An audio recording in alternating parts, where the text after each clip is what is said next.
1, 2, 3, start. Sir, now I go to my next point. What is the general tenor of most of the amending bills? Interestingly, after 1956, we had the amending bill of 1969. There were two bills in 1964. The general tenor of the bill was known, whether it was restricting the corporate sector or it was liberal or for what purpose, but this particular bill is a little different in the sense that after the present government came to power, it announced policies which were very liberal to the corporate sector. Liberal does not mean that they can break the laws. Liberal means that the government lays down the framework of the industrial policy, and within the framework of that policy, government wants to give the corporate sector a little leeway to operate. But here I find under section 270 or section 372 a whole new definition is given to intercorporate deposits, including deposits within the meaning of loan. Not only creates trouble for the corporate sector, it is violence to the English language. By no stretch of imagination can a deposit be termed a loan. We are making deposits in banks. They cannot be called loans.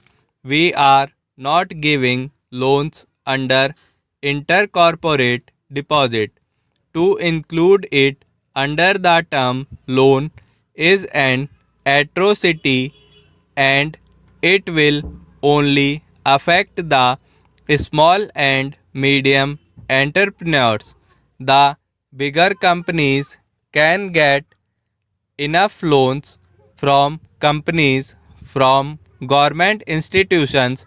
In spite of our talk of socialism and decentralization, it is always the bigger companies which can get larger cake out of the government resources, and it is the small and medium people who are hit hard by this provision.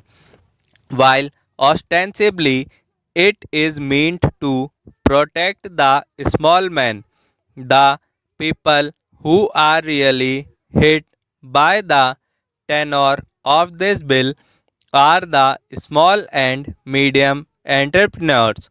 The MRTP and FERA companies are not affected by this bill at all.